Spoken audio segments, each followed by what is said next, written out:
I've known this guy for quite some time, and every single week on NFL Game Day morning, I talk to Michael Irvin, and he's a Cowboy great who I hold fully responsible for the Dallas Cowboys.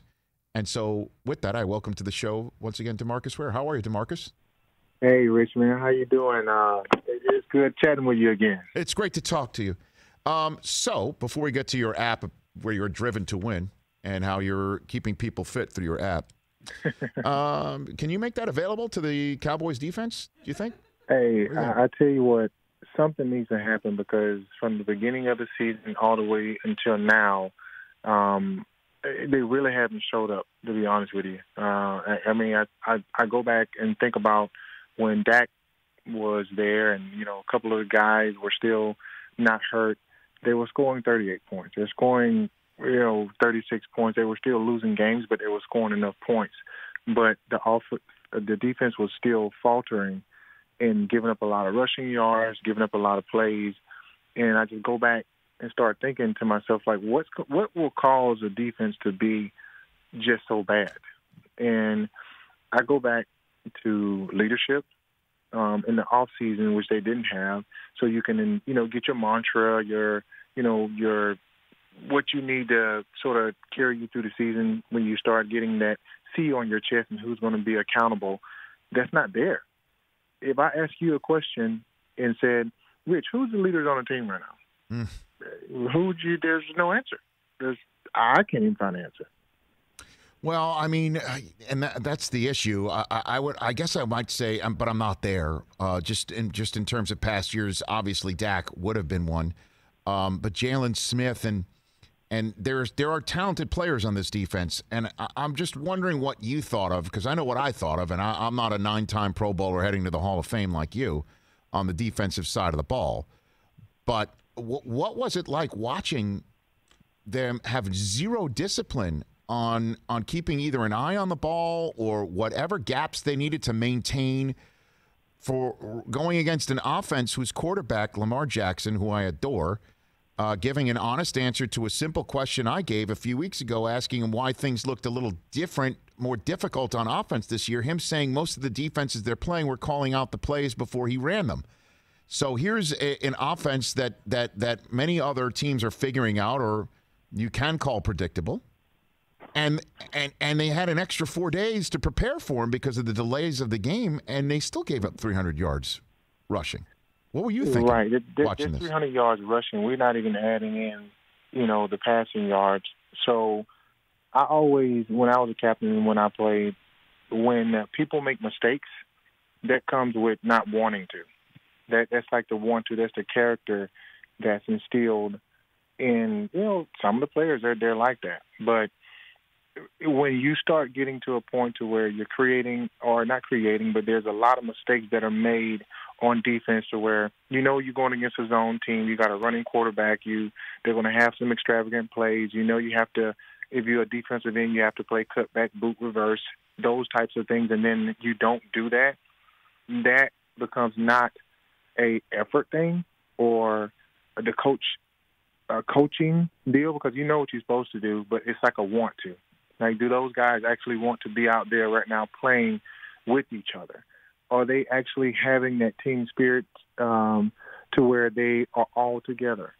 Or is everybody with DeMarcus Lawrence? Is everybody with the Jalen Smith? Is in the Leighton Vander Esch's? Is that whole defense together a really cohesive unit? That's the question I ask myself. Or that's, if I was a captain, that's what I would ask the whole defense right now. Are we a cohesive unit? Do you actually trust me to be out there on the football field with you? What do you think Jerry Jones is thinking? I know from being in meeting after meeting with Jerry Jones, once it gets to this point, there's going to be so many changes that are made from a player standpoint, and he's going to really evaluate the scheme compared to what players are there to be able to do it. Because let's say you have a 4-3 team, and now you got a 3-4 hybrid type defense that you're running, and guys are making mistakes. does it come down to now personnel? Do you have the right personnel? Because when you're playing 3-4, you got to have a big beast, a big anchor in the middle to be able to hold up two guys to where the Alden Smith, the DeMarcus Lawrences, the Randy Gregory's can actually rush the passer. You got to have good man-to-man cover corners because now you're rushing 5.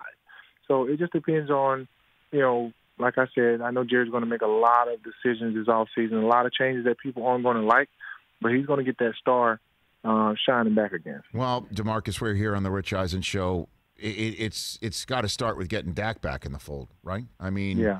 What would you do on that front, Demarcus? What would you do? As an owner, for me, I know that let's say if you franchise a player twice, and then on that third year, you work into a contract and he gets hurt.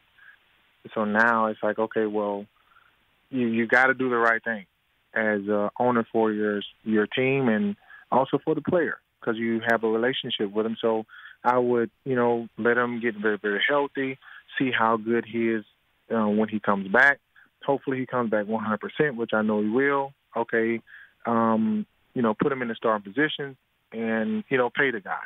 But if he comes back and let's just say he's not who he was when he played, I will still pay him some money because, he was with us for this time. But now it's like I also got to groom another kid that's going to be coming in here that's going to actually be potential starter. I mean, I would do that. I would have to do that, but also cross my I's and dot all the T's that I can to let Dak know that, listen, I'm with you. And I actually have a heart, too. I understand this business, but I got a heart, too.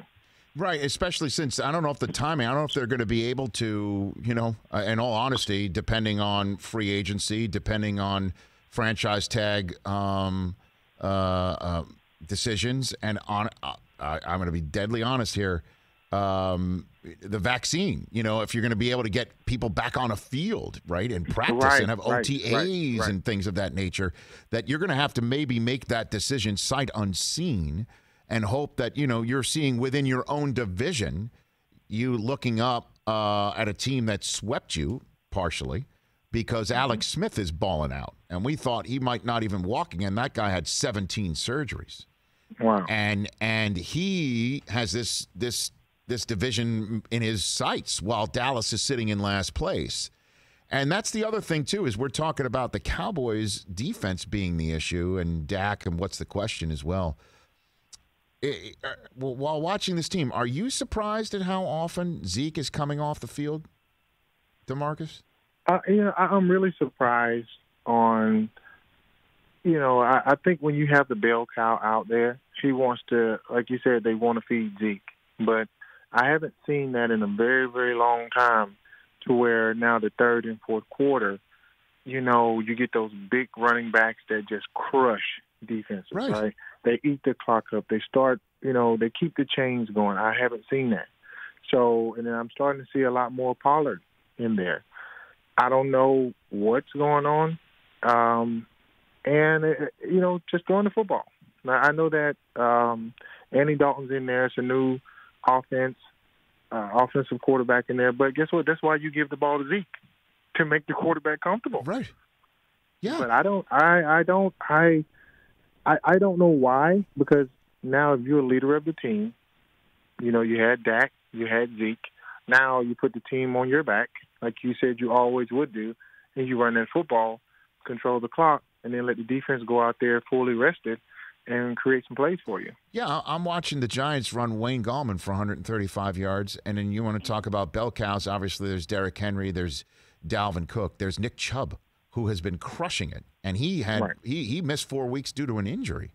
And I'm just wondering, where is 21? Why are they not feeding him 25, 30 times a game? Like literally, even if it's not there in the first quarter and a half, just start wearing people down. I mean, certainly if the other team is running it up the gut and you could clearly see there's some gap responsibility issues on the other side of the ball on Tuesday night. I mean, I'm sitting on my couch and I'm seeing it with my own two eyes. Mike McCarthy's, forgotten more football than I know.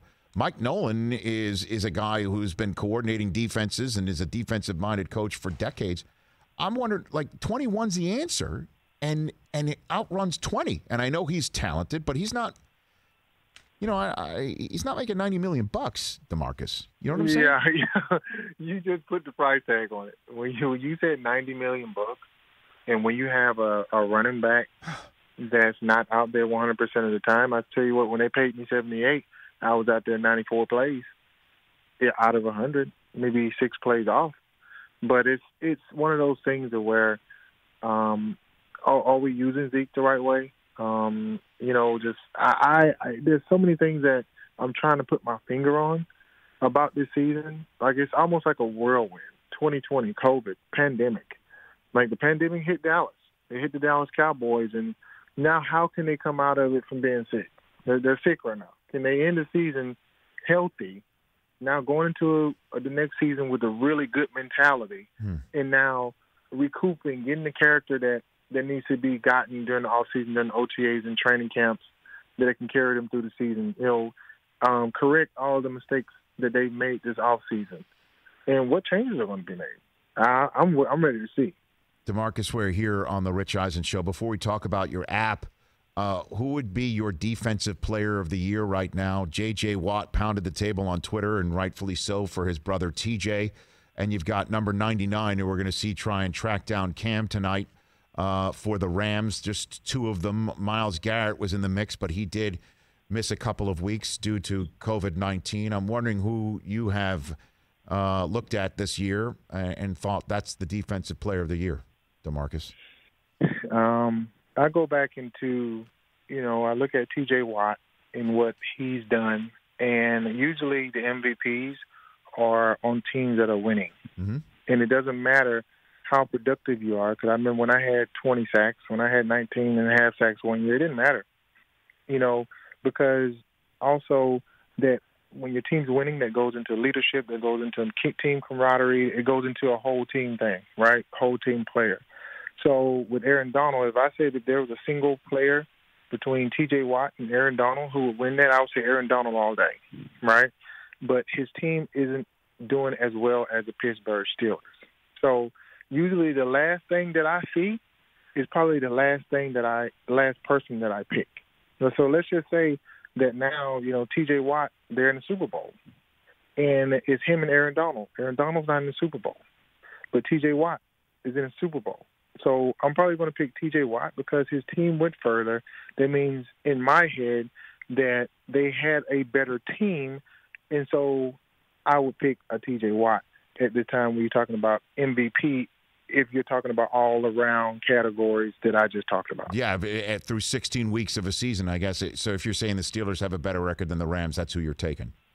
Yeah, that's who I'm taking because that's who I'm going to see in the postseason. And if we're going numbers for numbers, just like, hey, who's a better athlete? I would say Aaron Donald all day. Aaron Donald is the defensive MVP if we're just going off of that. But when you start talking about MVP, MVP means championships in my book. So I would say T.J. Watt. Let's talk about Driven to Win. So you got an app here, huh? Dude, I've been working on this app for the last 3.5 years. I know you have. Right. All the content in it. I put an enhanced experience in there with 3D models, augmented reality, artificial intelligence. So, I've been working with computers all my life. You know that from working with the network with you. Yep. I always are with the software stuff. So now being able to implement that outside of football, affect people in the fitness realm and giving them an experience where you can actually prop your phone up and put a real augmented reality figure right where you are at home or in the gym, and it'll tell you what exercises to do, how to do it. It'll give you your warm-ups and activations. Specifically for you, you'll be different compared to me. Let's say if you was a beginner, I'm going to stick you in a beginner category because you're really fit, and I'm going to put me in an advanced category because I'm not fit. So, so we're just. I heard that. But please keep going. Use my show's time to promote your app, Demarcus. Go for it. I heard that. Sorry. The floor is still yours. Go for it. It's just great knowing that you can do it. It's for anybody. I also put professional athletes in there too, like specific driven sections in there. Yes. With like Von Miller and Leighton Vander Esch and Tyron Smith, to where now you can use an augmented reality figure, put it in your space if you're a kid from college or in the NFL, or if you're a high schooler, but also there's interviews with Vaughn. There's workouts with Vaughn in there too as well, adding on top of that. Download the Driven to Win app in the App Store on your mobile device and visit driventowin.com for more information. And, you know, just like education, the best apps or I guess workout apps are to meet where somebody is. So if you are fully advanced, there is something for you there. It's not just one size fits all. And if you're somebody that looks like a beginner but runs like a champion, like you, yes, Demarcus, you said it. I didn't. There's something in it for everybody. And then the thing is, once you download the app, it actually is going to get you ready for your 40-yard dash for the combine. Okay. So that's going to be great, and I can't wait to see you run that. Yeah, neither can I. I hope we get to do it this year with a whole full combine. It looks great. I mean, we just put, while you were going through everything, some screen grabs and what it looks like. You clearly have given a ton of thought to it. 3D visualization, augmented reality features, customized 3D avatar-led training alongside you. I mean, it's pretty cool, man. Congratulations on that. Thank you so much, man. It was hard work, and I'm glad that now I'm able to, you know, give it to the masses. And now my new locker room is a weight room where I can really just motivate people through fitness and live, you know, healthier lives. I love it. Let's do this again. And because, again, I love your insights. Your insights are phenomenal. You're excellent at this. You were one of our best analysts on NFL Network for quite some time, and I hope you do want to get back into that end of the business too. Yes, I do. Now that your app is kind of situated, and you know, because this is what you deserve, is you're going to the Hall of Fame, and you got a great app, and this is what I expect out of the greatest player in the history of Troy football, to do this sort of thing. Demarcus. Thank you so much. I like that. Troy football. OC's going to like that. Who's that? Who's OC? I don't know who you're referring to. No, I don't know. I don't know. I didn't know he went to Troy. Demarcus. I don't know what you're talking about. Oh, he's going to get you for that. Well, you'll have to find me, because I'll certainly be faster after using Driven to Win to use your new app. God. How's that one for you? Oh, man. You got me. Good to chat with you, Demarcus. Be well, you and your family, and have a healthy and safe holiday season. We'll chat soon. All right, you take care. Thanks. You got that's Demarcus Ware right there. Hey, you watched all the way to the end. Thanks for that. Watch more right here.